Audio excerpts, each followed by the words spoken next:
আসসালামু আলাইকুম ওয়া রাহমাতুল্লাহি ওয়া বারাকাতুহু। আজকে একটি ঘটনা আপনাদের কাছে শেয়ার করব।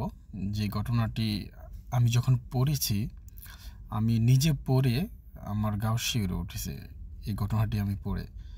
এবং আল্লাহ তাআলা কত দয়ালু হতে পারেন, এই ঘটনাটি যখন আপনারা শুনবেন অনুভব করতে পারবেন যে আল্লাহ তাআলা কত দয়ালু হতে পারেন। এই ঘটনাটি আমি যেখান থেকে পড়েছি বা যেখান থেকে পড়ে আপনাদেরকে এখন শোনাচ্ছি, ইখলাস নামক একটি পেজ আছে, ফেসবুক পেজ, এবং তিনাদের একটি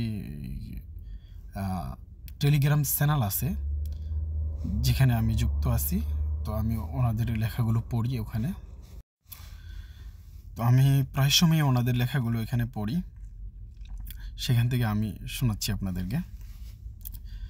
এটার যেটা হেডলাইন, ওনারা ফার্স্ট যেটা হেডলাইন লেখছেন আর কি, এই ঘটনাটি বলার সময় নবীজি সাল্লাল্লাহু আলাইহি সাল্লামের বদন আনন্দে ঝলমল করেছিল। ঘটনাটি বিস্তারিত বলতেছি আপনাদের কাছে। কিয়ামতের দিন আল্লাহ তাআলা বান্দাদের হিসাব নিকাশ সমাপ্ত করবেন। শুধু দুজন বাকি থাকবে, তাদের জাহান্নামে নিয়ে যাওয়ার নির্দেশ হবে। যাওয়ার সময় একজন ফিরে ফিরে চাইবে। যাওয়ার সময় একজন শুধু ফিরে ফিরে চাইবে, মানে পিছনের দিকে ফিরে ফিরে চাইবে। আল্লাহ বলবেন, তাকে ফিরিয়ে আনো তো। ফেরেশতারা তাকে ফিরিয়ে আনলে আল্লাহ বলবেন, কি হলো, ফিরে ফিরে চাও কেন তুমি, ফিরে ফিরে চাও কেন? সে বলবে, আল্লাহ, আমার আশা আমাকে জান্নাত দিবেন। সুবহানাল্লাহ, সুবহানাল্লাহ। আল্লাহ বলবেন, যাও, তোমাকে জান্নাত দিয়ে দিলাম। সুবহানাল্লাহ। একটা জিনিস চিন্তা করছেন, তাকে তার অলরেডি জাহান্নামের হয়ে গেছে, উনি জাহান্নামের দিকে চলে যাচ্ছেন, বারবার পিছনের দিকে ফিরে ফিরে চাচ্ছেন, এবং আল্লাহ তাকে আবার ডেকে নিয়ে আসলেন, বললেন যে কেন তুমি পিছনের দিকে বারবার ফিরে ফিরে চাচ্ছ? তখন সে বলবে, আমার আশা আপনি আমাকে জান্নাত দিয়ে দিবেন। তার এই উত্তরে আল্লাহ তাআলা তাকে জান্নাত দিয়ে দেন।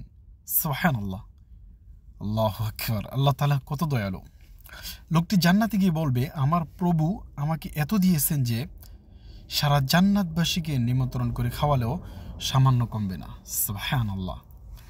এবারে একটা বিষয় চিন্তা করেন আপনারা, যারা ফার্স্টে জান্নাতে যাবে, যারা সেকেন্ডে জান্নাতে যাবে, থার্ডে জান্নাতে যাবে, এরকম সিরিয়াল বাই যারা জান্নাতে যাবে, তাদেরটা কত বড় হবে।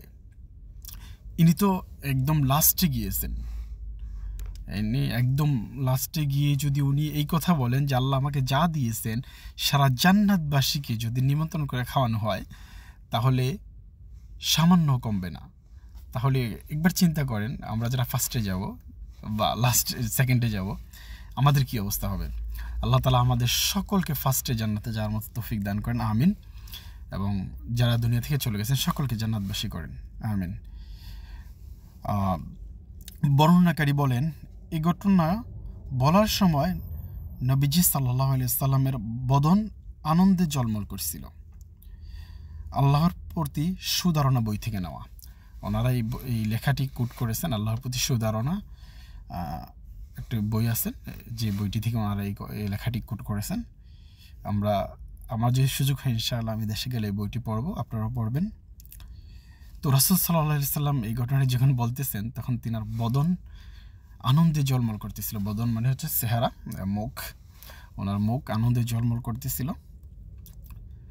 আল্লাহ তাআলা আমাদের সকলকে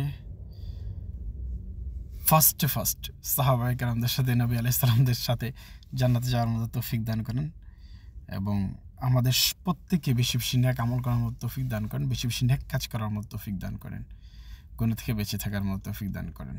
এবং আল্লাহ তাআলা অনেক দয়ালু, বেশি বেশি নেক আমল করবেন, অনেক দয়ালু। আমরা কেউ জানি না কোন আমলটা আমার কবুল হয়ে যায়।